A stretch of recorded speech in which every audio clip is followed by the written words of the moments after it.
Bonjour et bienvenue dans ce nouvel épisode du podcast Cœur de mission. Partir en mission quand on est célibataire, pourquoi faire ce choix et qu'est-ce que cela change ? Dans cet épisode spécial célibataire, d'anciens volontaires Fidesco racontent pourquoi ils sont partis seuls à différents moments de leur vie. Disponibilité, liberté, discernement, service, mais aussi doutes et questions. Leurs témoignages montrent que la mission se vit avant tout là où nous en sommes. J'avais même pas 20 ans quand je suis partie en mission et je cherchais une année pour me donner, pour me mettre au service, au milieu d'une vie étudiante où en fait on est très centré sur soi-même. On réfléchit à ce qu'on veut soi, pour faire comme métier pour soi, on veut réussir pour soi et là j'avais envie de justement de prendre, un peu de temps pour, me donner et j'avais aussi le goût de l'aventure. C'est aussi pour ça que j'avais choisi Fidesco parce que j'étais contente de pouvoir aller, à la découverte de d'autres cultures, d'autres pays, d'autres horizons. Je parlais déjà un peu anglais et un peu espagnol, donc ça m'effrayait pas. Je savais que je ne partais qu'1 an parce que c'était pour une année de césure. Donc je me disais: «Bon, apprendre une langue complètement nouvelle alors que je pars qu'1 an, c'est dommage parce que ça sera compliqué». Mais j'étais vraiment contente de pouvoir parler d'autres langues. Donc partir dans un pays anglophone ou hispanophone, ça m'amusait beaucoup. J'ai voulu partir en tant que célibataire parce que j'étais à un moment de ma vie où il se passait une transition entre mes études et ma vie professionnelle et je me suis dit que j'avais envie de profiter de ces années où justement j'ai cette liberté de pouvoir être seule, de pouvoir partir sans avoir une attache en France et de pouvoir vivre ça pleinement avec les personnes avec qui j'allais vivre ma mission. Donc ça peut être avec mon binôme, mais aussi les jeunes que j'allais rencontrer pendant ma mission. Et donc le discernement, ouais voilà, c'est fait comme ça, assez simplement. C'est vrai qu'en formation avec Fidesco, on a beaucoup parlé du fait de partir en tant que célibataire. Et sur le coup, j'avais l'impression que ça me concernait pas tant que ça, parce que je vivais très bien le fait d'être célibataire et de partir seule. Et en fait, je me suis rendu compte pendant ma mission que heureusement que Fidesco nous avait vraiment bien formés là-dessus parce que ça a été plus dur que ce que je pensais parce que je vivais dans une culture où voilà, il y avait les élèves, enfin mes élèves et les professeurs, les Cambodgiens en général étaient très à l'aise pour parler de ces sujets-là, surtout quand on est avec des jeunes qui pensent beaucoup au couple, au fait d'être amoureux, etc. Et donc ça a été parfois pas évident pour gérer un peu cette relation avec les élèves et comment justement réussir à leur parler de ce célibat comme une force, une joie dans la mission. Et alors que pour eux, c'était vraiment incompréhensible d'être célibataire et vraiment épanoui et heureux. Donc voilà, ça a été vraiment heureusement qu'on a été bien formés là-dessus avec Fidesco parce que ça m'a beaucoup aidée pendant la mission. Je suis parti du coup, j'avais 23 ans, je sortais tout juste d'école. Et en fait, c'était plus ce moment-là qui est un facteur plutôt que le fait d'être célibataire ou pas, je dirais. C'était vraiment plus en sortant d'école, j'avais besoin d'une rupture avec ce que j'étais en train de vivre. Et le fait d'être célibataire, peut-être même, m'a rendu le discernement plus facile, dans le sens où, pour moi, ça me rendait vraiment 100% disponible pour la mission. Et ça pouvait vraiment être, pour moi, l'objectif principal des années dans lesquelles je m'engageais, dans le sens où c'était vraiment la mission, du coup, qui aurait la première place. Ça me rassurait beaucoup d'avoir vraiment cette liberté et cette disponibilité, et d'être aussi sûr de mon engagement personnel dans cette mission. Quand j'étais jeune, j'ai quasiment toujours eu des engagements assez forts dans ma vie associative assez riche. J'étais très gâté parce que j'ai pu le faire, parce que j'ai eu des bonnes personnes qui m'ont beaucoup aidé, guidé dans ce sens, à pouvoir déployer des talents et être au service des personnes qui en avaient besoin. Et ma dernière année d'école, j'ai fait un petit peu le pari de prendre une année pour moi, où je me suis dit vraiment, cette année, je vais vraiment me focaliser sur moi, je vais pas prendre d'engagement et je vais voir ce que ça donne. Est-ce que ça me rend heureux? Est-ce que je découvre des choses sur moi? Et il s'avère que j'ai découvert des choses sur moi et j'ai découvert que j'avais besoin d'engagement, que j'avais besoin de me mettre au service de personnes qui en avaient besoin. J'avais besoin d'exprimer des talents que, en tant qu'étudiant, on n'exprime pas. Enfin, c'est pas dans le quotidien qu'on déploie tous ces talents. Et donc, après cette année qui a du coup donné cette réflexion, elle n'était pas hyper riche, pas très remplissante. Voilà, vie un peu vide, un peu de patachon comme on dirait. En plus c'était Covid, donc vraiment c'était compliqué. Donc j'ai vraiment décidé de prendre le contre-pied. Je cherchais une expérience, en tout cas prendre le contre-pied complet de cette année que à l'époque je considérais un petit peu comme perdue, et donc vouloir remettre le service au premier plan et chercher vraiment une expérience forte dans ce sens, quelque chose qui puisse un peu je cherchais un petit peu, je pense, à être un peu bougé, à être un peu voilà. J'étais allé dans un extrême de voir que sans service, j'étais pas bien. Enfin, il me manquait quelque chose, il y avait un vide. Et donc j'ai voulu voir, voilà, si ma vie est un service, si la chose la plus importante c'est d'être au service, d'être en mission, qu'est-ce que ça donne? J'étais vraiment curieux de ça en fait, de savoir est-ce que ça va être trop aussi ou est-ce que en fait c'est vraiment quelque chose qui va me rendre heureux? Oui, je suis étudiante et je suis partie à 21 ans et c'était, le bon moment, je pense, de vivre, cette aventure pour, voyager, pour, rencontrer, une culture, des personnes et me rencontrer, moi aussi dans ce don de soi, dans cette mission. C'était hyper intense, mais j'étais bien entourée. Donc en fait, j'ai pas l'impression d'être partie, seule et c'était, un moment, important aussi pour, apprendre plein de choses sur, le monde qui nous entoure et je pense que c'est important de prendre le temps de se construire avant d'avoir des projets, à 2. J'avais la possibilité de le faire, dans mes études, de faire une année de césure et je commençais à me dire que plus j'attendais et plus ça devenait, moins certain que ça puisse vraiment se réaliser et comme ça me tenait vraiment à cœur, fallait que je me lance. Avant de partir, moi je savais que je voulais partir, en binôme et ne pas vivre cette mission toute seule. N'empêche que, c'est un vrai, discernement à faire puisque, on sait que c'est pas toujours, évident et moi ce qui me faisait vraiment peur c'était, qu'en fait ça allait pas forcément dépendre, que de moi et qu'on connaissait pas forcément la personne avec qui on allait être envoyé. Avec Flore, on s'était, rencontrés un peu avant de partir, pendant le parcours de discernement, donc ça c'était très chouette et en même temps, on savait aussi qu'on fonctionnait différemment donc l'appréhension sur le long terme, c'est de savoir comment, est-ce qu'on va réussir à trouver, les moyens, les ressources, les techniques pour, vivre ensemble? Moi, en partant, donc pareil, je suis partie à 21 ans.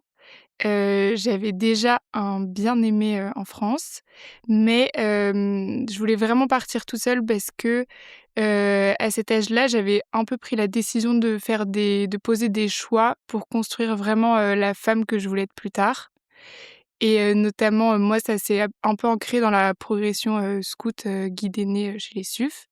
Mais c'était pour moi l'âge de poser des grandes décisions, pour la femme que je voulais être demain et du coup, le choix de l'humanitaire, en année de césure, c'était une année vraiment pour moi et pour, me construire, perso avant de construire, des choses, plus grandes peut-être, à 2.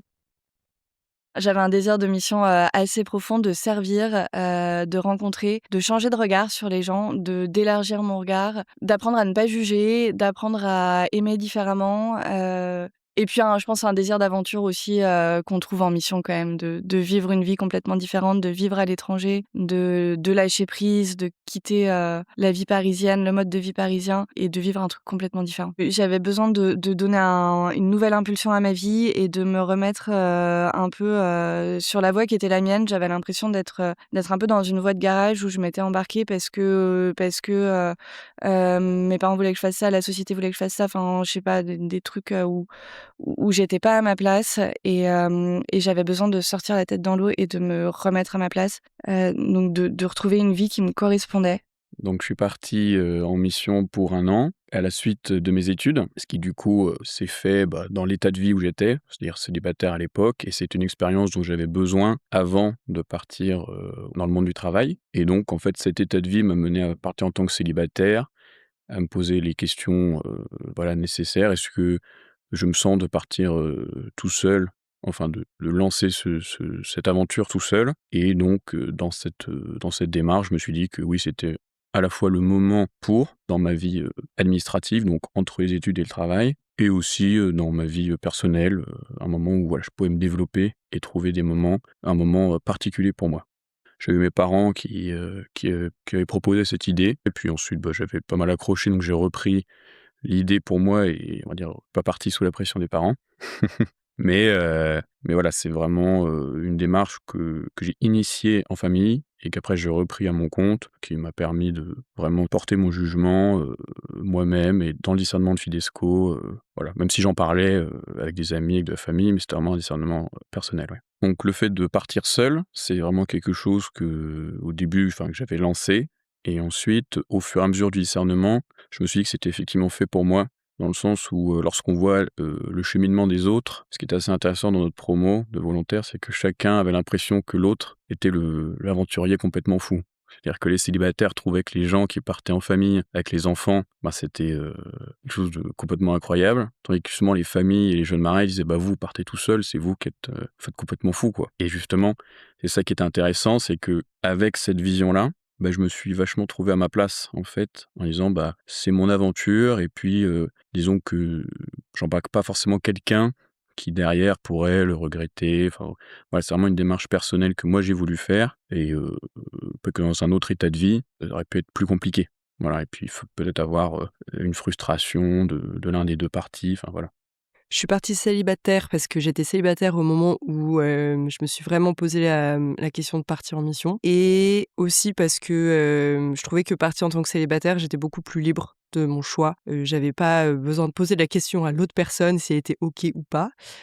C'était déjà en plus un sujet qui m'était arrivé par le passé, dans une ancienne relation où ça faisait très longtemps que j'avais envie de partir en mission et lui, il avait pas forcément envie de partir et je me suis dit: «Ah zut, bon, bah, tant pis». Donc là, en tant que célibataire, je me suis dit: «Bon, bah, voilà, ce choix n'incombe qu'à moi» et je suis beaucoup plus libre justement et de faire ce choix. Je suis partie à ce moment-là parce que je venais de finir mon master 2, donc de reprendre mes études et de finir mon master 2 et c'était en fait, c'était le bon moment pour moi parce que, j'avais vraiment envie de partir en mission avant de reprendre un travail que j'avais, parce que j'étais infirmière avant, donc j'ai arrêté pour reprendre mes études et je trouvais qu'à la fin de ce master 2, c'était vraiment le bon moment pour ça.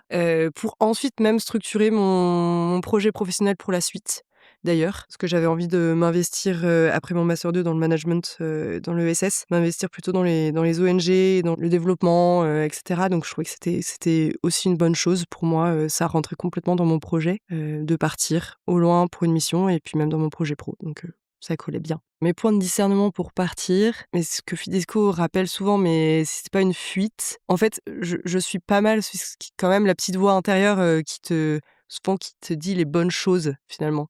Parce qu'on est pas mal englué par tout ce qui se passe, les avis des gens autour de nous.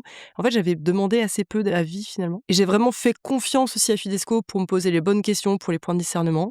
Chose que j'avais déjà commencé en fait quand j'avais 20 ans, quand j'ai allé voir la première fois Fidesco. Ils m'ont dit bah c'est un peu tôt, avant même de faire une session de discernement. Et effectivement, en fait, cette réflexion a mûri pendant, 4 ans. C'est grâce à ces 4 années où j'ai appris à me connaître, à savoir ce dont, j'étais capable, ce dont j'avais besoin, ce dont j'aspirais aussi et connaître un peu plus aussi mes difficultés, mes faiblesses en ayant commencé à travailler dans la vie professionnelle aussi, on se connaît un peu mieux et donc tout ça, ça m'a permis aussi quand même de discerner si c'était un vrai appel et même le vivre dans la durée. En fait, parce qu'à 20 ans, on peut avoir une aspiration et puis petit à petit, ça peut s'étioler. Pas du tout, en fait. Au contraire, j'avais encore plus envie de partir après mon master, à la fin de mon master 2 et ensuite, je me suis dit: «S'engager avec Fidesco, en fait, c'est sur un temps long». C'est-à-dire que le moment où on commence la démarche et le moment où on part, si on part, c'est quand même, c'est au moins, 8-9 mois. Donc en fait, ça donne le temps vraiment pour discerner et voilà, en fait, j'ai fait confiance à Fidesco en disant: «Bah, ils vont me poser là aussi les bonnes questions». Je m'en suis posée. Je me pose la question sérieusement. J'ai mûri ce choix dans la durée. Maintenant à voir si, ça continue d'être le cas et d'être la bonne décision, en discernement avec Fidesco. J'ai eu, le désir de partir en mission, humanitaire en fin de master. À ce moment-là, j'avais vraiment, entendu le message du pape François qui disait qu'il fallait, sortir de son canapé et ça avait, pas mal résonné chez moi. Je me disais: «Mais comment est-ce que ça peut s'incarner vraiment concrètement dans ma vie? Comment je me mets vraiment en mouvement?» Et plutôt que de faire des petits pas, je me suis dit, me connaissant, il faut que je fasse quelque chose de vraiment un peu radical, sinon je vais avoir, tendance à lâcher, à pas aller au bout de l'engagement que je prendrai en France. Et donc l'idée, voilà, d'une mission au loin, au service de l'Église, ça s'est fait petit à petit et puis en avançant, je me suis rapproché de l'association Fidesco, que je connaissais pas particulièrement, initialement, mais qui, correspondait bien à l'idée que je me faisais de la mission, humanitaire, qui est pas seulement pour se réaliser soi-même, mais avant tout pour répondre à un appel, à un besoin local. Et ça me parlait beaucoup, avec une dimension, d'église, une dimension de foi qui est très forte et qui me parlait bien. Et donc je suis parti en mission avec Fidesco. Fidesco envoie, pas mal de couples et de familles et donc je trouve que c'était super beau et la question aurait pu se poser de me dire: «Bah non, je préfère attendre, d'être marié ou d'avoir des enfants, pour partir en mission avec Fidesco» et ça aurait été très beau aussi, mais j'avais vraiment ce désir fort à ce moment-là de partir et de pas repousser, ce désir de mission qui était présent. C'est-à-dire c'était le bon moment, pour plein de raisons, au niveau de mes études, au niveau pro aussi, avant de rentrer vraiment dans, une vie, professionnelle plus installée et cetera, c'était, vraiment, idéal pour moi de m'organiser comme ça. Concernant mon discernement pour partir en mission, J'avais du mal à identifier particulièrement un point ou deux. En fait, l'éloignement, c'est toujours une question, notamment l'éloignement avec les amis. Forcément, pendant un an, on va vivre des choses, mais aussi, évidemment, eux continuent leur vie et parfois, on peut avoir tendance à se dire: «Mais moi, je vis quelque chose d'extraordinaire et quand je reviens, je vais reprendre ma vie comme avant». Mais non, c'est normal que chacun évolue et avance et donc il y a une part de renoncement, là-dedans, de se dire: «Je vais pas pouvoir être présent, à des événements, à la vie, avec les amis, et donc il y a des choses que je vais rater, des cercles dans lesquels je ne serai plus ou moins, à mon retour» et voilà, ça fait partie des sacrifices qu'il faut accepter en partant. On va découvrir d'autres choses et on peut pas être partout, c'est parfois une tentation de vouloir être, aux 2 endroits en même temps, mais il y a quelque chose de beau de se dire, «Non, je vais en conscience décider de vraiment, prendre racine, à un endroit», de même qu'en mission, on se dit: «Je suis dans tel pays, mais peut-être que dans un autre pays, j'aurais fait les choses différemment, ça aurait été mieux», mais voilà, on est appelé à déjà, être pleinement là où on est. Je pense que d'abord la question de partir, c'est une question personnelle et ça relève toujours d'un désir, propre et dans mon cas, c'est plus quelque chose qui a mûri dans le temps par mes expériences et aussi par ma formation et ça a retenti avec plus de force vers la fin de mes études de master. Et ce qui est drôle, c'est que première fois que j'ai entendu parler de Fidesco, c'était lors, d'une messe d'envoi et j'avais vu des jeunes couples et je m'étais dit: «Ah super, lorsque je serai, mariée, je partirai» et cetera. Et finalement ce désir de me mettre au service avec mes compétences pro et de faire une expérience de la fraternité, je me suis aperçue que c'était pas circonscrit à voilà, un état de vie, au contraire, c'est un appel de tout chrétien et lors des JMJ de Cracovie, vraiment voilà, j'ai en fait ce désir que j'avais là depuis longtemps, il a pris une force, importante et je me suis dit: je vais me lancer». Donc c'est pourquoi c'était à ce moment-là. Je pense que quand on part célibataire, en tout cas pour moi, ce qui était important, à discerner, c'était est-ce que je me sentais en paix avec cette décision? Si la question de mon état de vie ne prenait pas plus de place que, le désir justement de me mettre au service, de partir, à l'aventure en découvrant une autre culture, une expérience avec d'autres personnes et donc voilà, malgré, l'incertitude de ce qui viendrait après, c'était, est-ce que dans le fond, je me sens, en paix et est-ce que je pense que ce choix-là va me permettre aussi de me déployer et de continuer à avancer, sur mon chemin donc ça c'était un des points. L'autre point, c'était de me dire aussi, est-ce que cette, réflexion me permet d'être ancrée dans le présent? Et donc effectivement de garder, en point de mire mes désirs, que ce soit au niveau, perso comme au niveau pro, même de la relation, avec le Seigneur et comment je voulais grandir. Mais au-delà de ces idéaux, est-ce que partir en mission me permettait aussi d'être profondément ancrée dans le présent, d'être profondément incarnée? Ça, c'était un autre point de discernement. Et finalement, est-ce que j'avais envie, de vivre cette expérience et que j'avais plus de joie à l'idée de partir que l'inverse? Et même si je faisais le choix pendant ces 2 ans de ne pas commencer une relation amoureuse, est-ce que je voyais l'intérêt et est-ce que je me sentais libre en fait de faire ce choix-là et de comprendre le pourquoi et ce que ça pouvait m'apporter moi et ceux qui, seraient autour de moi pendant ce temps. En soi, la mission et le fait de se mettre au service et de faire cette expérience de la fraternité, elle est pas circonscrite à un état de vie. En fait, c'est l'appel de tout chrétien et pour moi, en tant que célibataire, c'était un peu de me dire: justement, là où tu en es dans ton présent, le Seigneur t'appelle.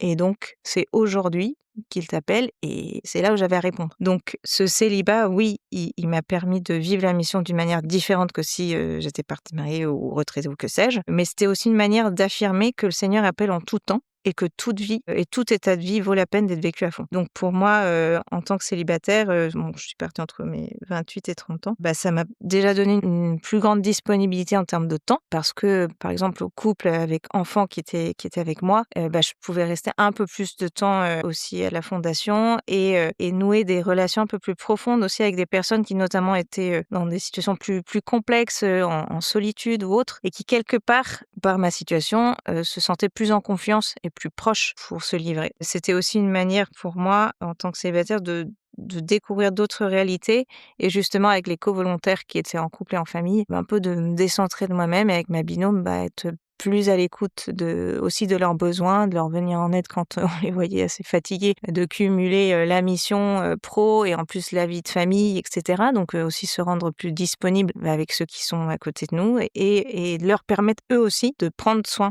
de nous en tant que célibataires. Donc ça, c'était chouette. Et je pense que si on avait tous été dans le même état de vie, on n'aurait pas vécu en fait cet échange-là. Et puis c'était aussi un témoignage parce que c'est étonnant, je pense, enfin ça l'était déjà quand je suis partie, et je pense que ça reste un peu étonnant de se dire que le célibat en fait n'est pas une tare, et c'est important justement d'accueillir et d'assumer l'état dans lequel on est, et que ce n'est pas parce qu'on n'est pas dans une relation qu'il y a quelque chose de moins en nous et qu'il faut absolument combler ce vide. Ça ne veut pas dire ne pas avoir ce désir et pas vouloir l'accomplir à un moment donné et le vivre et le désirer, mais ça veut simplement dire que en fait il y a quelque chose aussi de très beau et qu'on est capable aussi d'aimer et de se donner à fond. Et ça, c'est un témoignage qui est donné également à ceux qui nous entourent et qui peuvent avoir une pression, notamment pour être dans une relation, ou qui peuvent avoir du mal à assumer leur solitude. Et donc, en tout cas, en mission, moi, ça m'a permis d'avoir des conversations très profondes, notamment avec mes collègues de travail, dans une culture où, en fait, des relations qui vont et qui viennent et où il n'y a pas vraiment de sens de l'engagement profond peuvent émerger. Donc,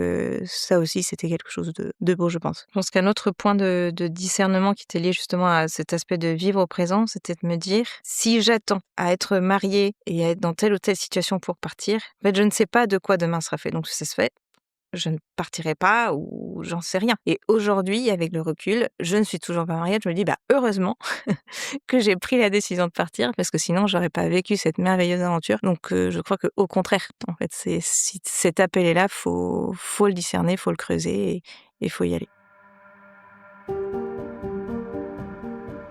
Merci à chacun de vous pour vos précieux témoignages. Vous nous rappelez que la mission n'est pas réservée à un état de vie. Partir célibataire, ce n'est pas attendre plus tard, c'est répondre aujourd'hui avec ce que l'on est. Si cet épisode vous a plu, n'hésitez pas à le partager, à vous abonner et à nous suivre sur les réseaux sociaux. Et si vous aussi vous sentez l'âme d'un volontaire, venez faire un tour sur notre site fidesco.fr/partir. On se retrouve le mois prochain pour un nouvel épisode de Cœur de Mission, et cette fois-ci, direction le Lesotho. À bientôt!